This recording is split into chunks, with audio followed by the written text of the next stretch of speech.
Assalamualaikum warahmatullahi wabarakatuh.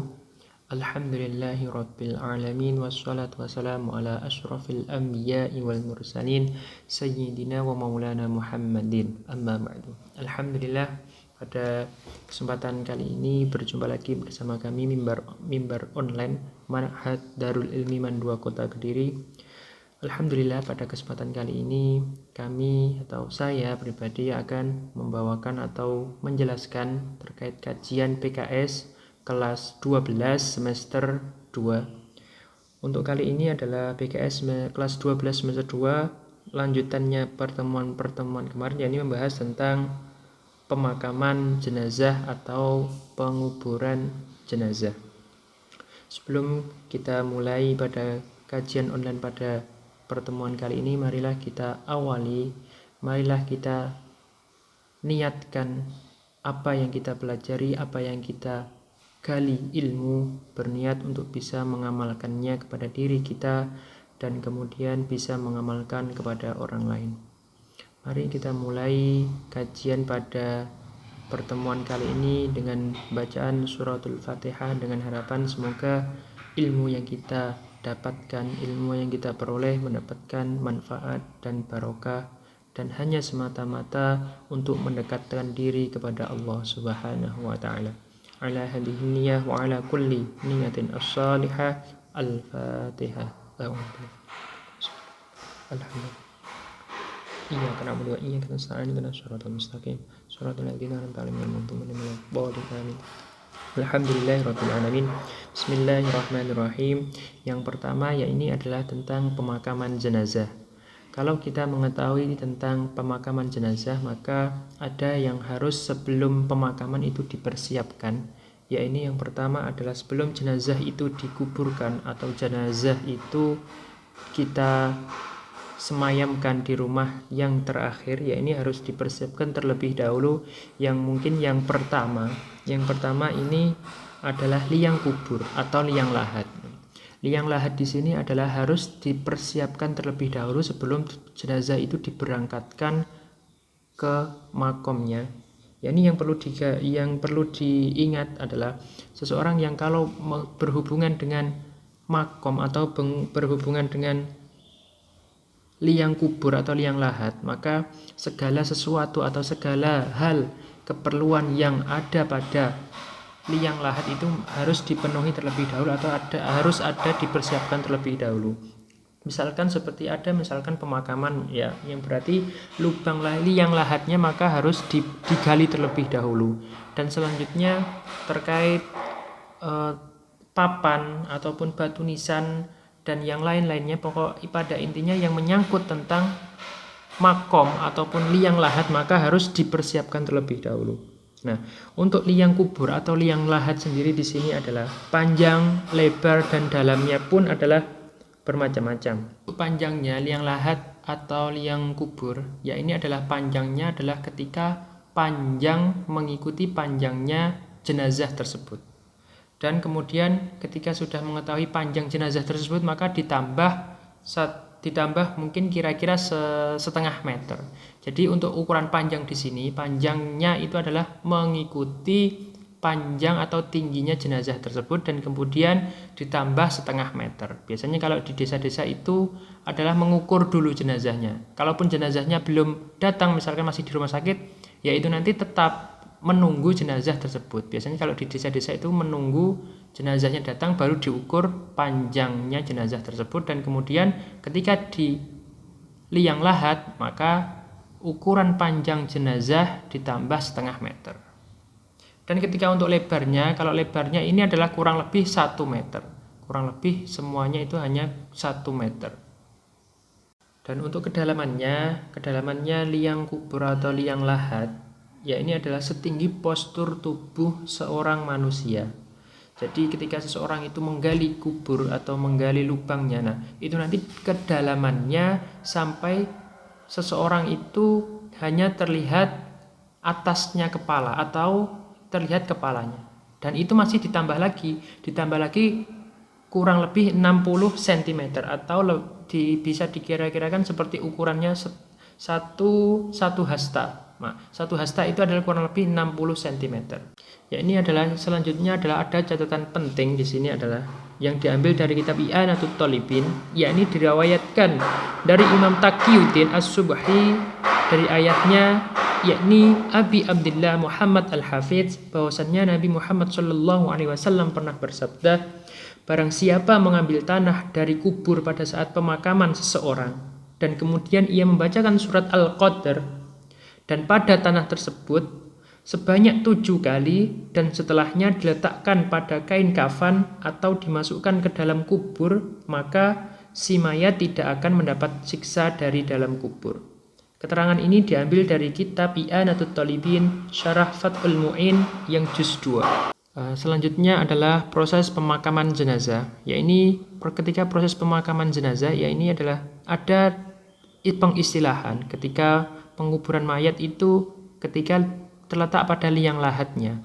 Jadi bentuknya liang lahat itu berbeda-beda, akan tetapi mungkin dari satu tempat di tempat yang lain ya ini adalah berbeda. Akan tetapi pada intinya semuanya itu adalah dari awal yang tadi, kedalaman, panjang dan lebarnya itu tetap sama. Biasanya itu yang membuat beda itu adalah ketika lubang tengah dalamnya. Jadi di tengah dalam itu ada lubangnya lagi. Baik, yang pertama yang ini adalah dikenal dengan ada yang pertama liang cempuri dan juga ada liang landak. Ada model, ada 2 lubang yang kedalamannya ini berbeda. Kalau yang pertama, ya ini adalah liang cempuri, ya ini liang kubur yang tengahnya itu digali. Jadi liang yang cempuri yang ini adalah seperti sungai. Jadi posisinya itu adalah seperti ini. Ya, jadi tengahnya yang digali. Tapi berbeda dengan liang landak atau lahat, liang landak atau yang disebut liang lahat. Nah, maka yang digali terlebih dahulu itu adalah tetap sama yang atas posisinya, akan tetapi yang bawah itu adalah hanya digali yang sebelah barat saja. Jadi hanya menempel ke barat. Jadi seperti rata-rata seperti cukup untuk si jenazah untuk diletakkan di dalamnya.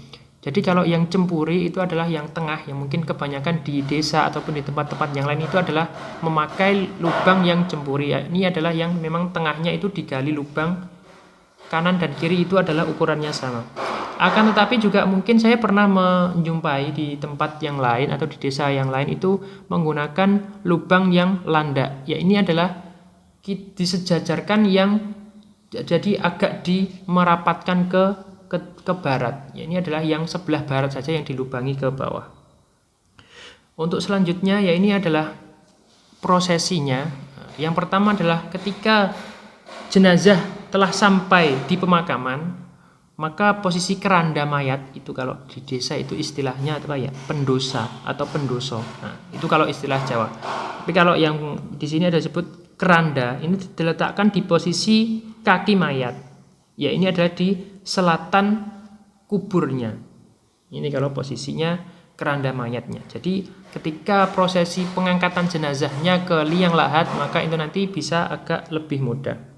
Dan kemudian secara perlahan jenazah itu dikeluarkan dari keranda dan dimulai dari kepala dan kemudian diangkat. Untuk prosesi ini adalah pengeluaran jenazah dari kerandanya. Ya, ini biasanya kalau di desa-desa itu ada seseorang yang disiapkan atau 3 orang. Ya, ini adalah yang pertama adalah memegang bagian kepala. Terus posisi seseorang yang tengah ini adalah memegang perut yang ada pusar, lurus dengan pusarnya. Dan yang terakhir adalah seseorang yang memegang untuk kakinya. Nah, ketika seseorang itu sudah bersiap dan bersiap untuk memindahkan jenazahnya ke liang kubur, maka yang dipindah ini adalah bukan orang-orangnya yang memindahkan mayatnya atau memindahkan jenazahnya, akan tetapi ketika setelah diangkat jenazah itu sudah keangkat 3 orang tersebut, maka yang dipindah atau yang digeser ini adalah kerandanya, bukan orang yang membawa jenazahnya. Akan tetapi ketika kerandanya ini adalah sudah dipindahkan, maka seseorang yang telah membawa jenazahnya 3 orang tersebut adalah tinggal melangkah ke depan menuju ke liang lahat. Begitupun seseorang yang bertugas di liang lahatnya. Di liang lahatnya pun adalah ada yang bertugas, biasanya itu ada 3 orang yang sudah bersiap di liang lahat tersebut. Maka seseorang yang bersiap ataupun sudah berada di dalam kuburnya, maka seseorang itu adalah bersiap untuk menerima jenazah dari atas atau dari setelah dipindahkan dari keranda tersebut.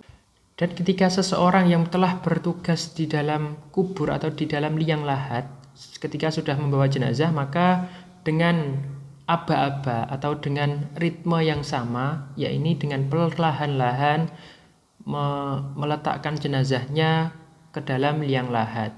Sebagaimana yang telah dijelaskan, maka ketika meletakkan jenazah pun harus pelan-pelan sekali. Maka seseorang yang bertugas bertiga ini adalah harus serta-merta harus sama-sama ketika meletakkan jenazah ke dalam kubur atau ke dalam liang lahat. Dan yang pertama untuk meletakkannya, postur tubuhnya tetap harus sama-sama. Untuk seorang petugasnya ini adalah harus mengatur ketika meletakkan jenazah ke tanah liang lahat tersebut.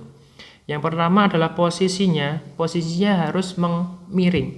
Posisi jenazah ini adalah dimiringkan menghadap ke arah kiblat. Jadi kalau jenazahnya tidak bisa miring, maka biasanya kalau alternatifnya seseorang itu adalah seperti mengganjalnya. Jadi biasanya itu ada batu atau ada pasir yang dibentuk untuk gundukan lah, itu untuk menjaga si jenazah agar bisa miring terlebih dahulu.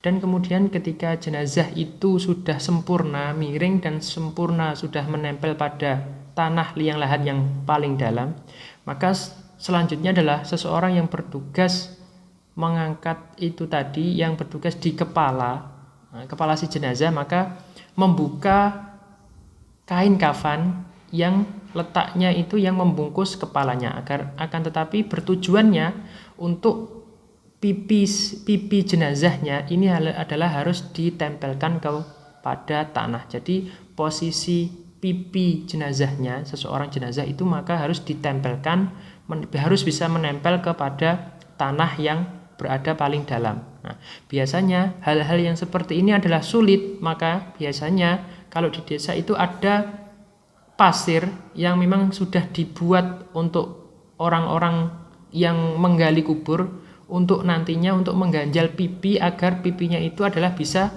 menempel kepada pasir yang berada pada jenazahnya dan sesuai untuk menempel pada tanah yang paling dalam tersebut. Maka prosesi yang seperti ini adalah sulit. Biasanya kalau ada alternatif, kalau biasanya orang-orang desa itu adalah mengganjal seperti itu. Jadi membuat gumpalan yang asalnya itu dari pasir, dan tujuannya adalah untuk memudahkan ketika pipi si jenazah itu tadi adalah menempel pada tanah yang paling dalam ketika di liang lahat. Ketika sudah selesai dan untuk pipi jenazah sudah menempel, biasanya petugasnya itu adalah akan membuka tali pocongnya atau istilahnya tali pocong. Nah, ini dibuka untuk disendirikan atau dijadikan satu, biasanya ditaruh di atas kepala si jenazah atau di kaki jenazah.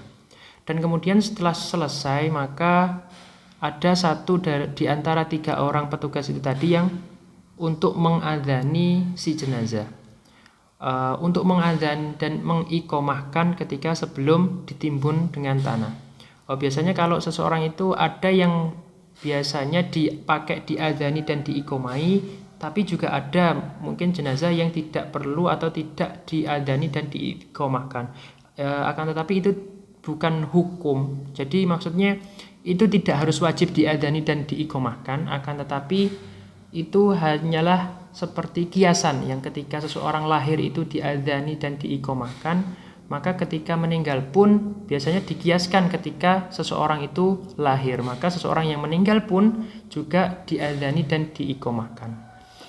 Akan tetapi yaitu tadi, itu bukan hukum, bukan mewajibkan harus diadzan dan diiqomahkan. Setelah selesai diadzan dan diiqomatkan, maka biasanya seorang pentakziah terutama itu di sini diterangkan akan mengambil biasanya itu tiga tanah. Nah, maka 3 tanah tersebut itu tadi seperti yang keterangan yang awal tadi. Maka 3 tanah itu adalah biasanya dibacakan surat Al-Qadr sebanyak 7 kali, dan yang dengan harapan agar si jenazah atau agar jenazah tidak disiksa. Maka untuk yang selanjutnya ketika sudah selesai pun, maka ada petugasnya itu tadi adalah satu persatu naik ke atas, akan tetapi ada seorang petugas yang bertugas untuk memasang papan. Biasanya sebelum ditimbun dan jenazahnya itu adalah sudah menghadap kiblat, sudah sempurna, maka sebelum ditimpa dengan tanah, maka terlebih dahulu atasnya ini adalah ada penutupnya. Biasanya memakai triplek atau memakai papan, biasanya bisa juga bambu yang memang sudah dibentuk untuk penutup jenazahnya. Maka untuk selanjutnya ketika sudah sempurna penutupannya jenazah, maka barulah ditimbun dengan tanah. Akan tetapi menimbunnya pun dengan perlahan-lahan, karena papannya itu tadi tidak memungkinkan untuk langsung diisi oleh tanah yang tandus atau tanah yang banyak, akan tetapi harus serta-merta hanya pelan-pelan terlebih dahulu. Maka selanjutnya hal-hal yang disunahkan, ya ini adalah yang pertama adalah ketika sudah sempurna maksudnya sudah menimbun tanah dengan sempurna, maka disunahkan memasang batu nisan. Nah, memasang batu nisan atau penanda yang biasanya berisi nama jenazah terkait meninggalnya dan tanggal lahirnya, maka itu adalah hukumnya adalah disunahkan. Dan yang kesunahan yang selanjutnya ini adalah menaburkan bunga dan minyak wangi dan meletakkan ataupun memercikkan air pada kuburan jenazah tersebut, itu adalah hanya disunahkan. Yang pasti adalah sunah-sunah yang tersebut adalah tidak harus dilakukan, akan tetapi kesunahan tersebut adalah bisa menyempurnakan prosesi penguburan jenazah. Dan selanjutnya adalah yang pertama adalah ketika sudah semua selesai, dan juga biasanya ini adalah petugas yang memang ada dari satu desa, ya ini adalah Bapak Mudin, biasanya ini adalah bertugas mentalkinkan jenazah tersebut. Petugasnya itu adalah mentalkinkan, maksudnya itu adalah prosesi seperti mengenalkan si jenazah kepada bahwasannya nanti ketika di alam kubur pasti akan ditanya oleh malaikat munkar dan malaikat nakir. Dan setelah itu sudah selesai prosesi pentalkilan jenazah, maka yang terakhir ya ini adalah tidak langsung pulang seseorang yang takziah ataupun keluarga dari jenazah, maka biasanya sebelum pulang ya ini adalah diadakan tahlil ataupun diadakan doa bersama, dan yang berniatan semoga jenazah diterima di sisi Allah Subhanahu wa taala. Demikian yang dapat saya sampaikan terkait penguburan jenazah. Semoga apa yang telah disampaikan mendapatkan manfaat dan barokah. Illal liqa. Wassalamualaikum warahmatullahi wabarakatuh.